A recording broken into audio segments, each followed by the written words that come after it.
Hello दोस्तों, welcome to my YouTube channel. और इस वीडियो में हम बात करेंगे स्टॉक एक्सचेंज के बारे में और स्टॉक इन कैश और स्टॉक की डिलीवरी क्या होती है। तो ये सारी बातें हम डिस्कस करेंगे। इससे पहले मैं आपको बताना चाहता हूँ, मेरे लास्ट वीडियो में मैंने स्टॉक मार्केट क्या होती है, स्टॉक्स क्या होते हैं, स्टॉक मार्केट में काम करने का तरीका क्या है, इसके बारे में बताया।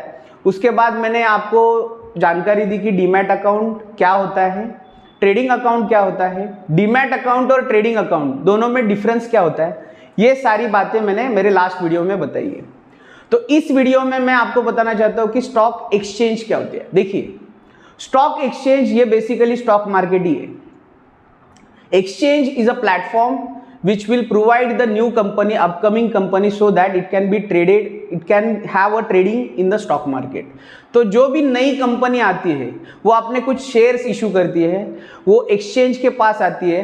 तो एक्सचेंज क्या करता है, उसको अपॉर्चुनिटी देता है so that the new company will come and it can participate in the stock market. तो ये होता है एक्सचेंज का रोल। अभी हमें अगर रिटेल इन्वेस्टर को उस कंपनी में ट्रेडिंग करनी है तो हम किसको पकड़ते हैं, ब्रोकर को पकड़ते हैं। जिस ब्रोकर को हम पकड़ते हैं उस ब्रोकर का भी अकाउंट स्टॉक एक्सचेंज में होता है। ठीक है। अभी इंडिया में कितने टाइप के स्टॉक एक्सचेंज है? इंडिया में बेसिकली 3 टाइप के स्टॉक एक्सचेंज है। 3 नहीं है, 2 ही है। NSE national stock exchange, BSE जो पुराने जमाने से चला रहा है, बॉम्बे स्टॉक एक्सचेंज, और अभी अभी जो नया खुला है वो है मल्टी कमोडिटी एक्सचेंज, जिसमें कमोडिटी की ट्रेडिंग होती है। तो सबसे ज्यादा जो कारोबार होता है वो बेसिकली एनएसई में होता है। पहले बीएसई में हुआ करता था, लेकिन अभी एनएसई का कारोबार सबसे ज्यादा है as compare to that of the BSE. अभी ये जो एक्सचेंज है ये आपको अपॉर्चुनिटी देता है, यानी कंपनी को ये करता है, अलाउ करता है कि वो यहाँ पे आए और यहाँ पे अपनी कंपनी की लिस्टिंग करे। लेकिन हम retail investor, exchange, broker and companies, इनको भी एक देखने वाला एक प्रिंसिपल होता है जिसको हम बोलते हैं सेबी। सेबी का मतलब है security and exchange board of India. ये एक ऑर्गेनाइजेशन होता है जो कंट्रोल करता है रिटेल इन्वेस्टर सही तरीके से काम कर रहे हैं कि नहीं, ये कंपनियां सही तरीके से काम कर रही है कि नहीं, कंपनी की एनुअल रिजल्ट ठीक है कि नहीं, वो अपने क्वार्टरली रिजल्ट सही तरीके से दे रही है कि नहीं, रिपोर्ट जो वो फाइल कर रही है वो सही तरीके से फाइल कर रही है कि नहीं, ये सारी बातें, एक्सचेंज सही तरीके से काम कर रही है कि नहीं, ब्रोकर सही तरीके से काम कर रहे हैं कि नहीं, इन सबको देखने का काम सेबी करती है।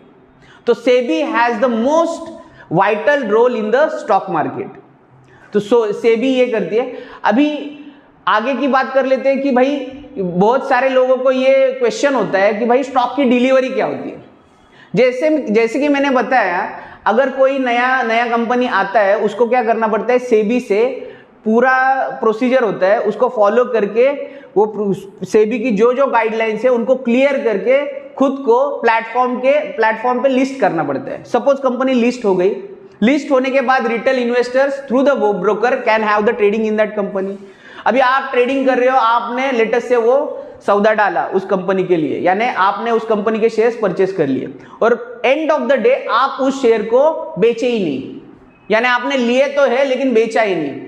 तो लिया है लेकिन बेचा नहीं, तो वो जो शेयर है आपके गोदाम, जो आपका गोदाम होता है, जो आपका डीमैट अकाउंट है, उसमें चले जाएंगे।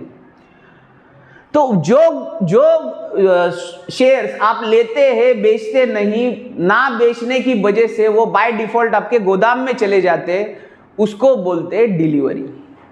ठीक है। तो डिलीवरी का मतलब ये होता है।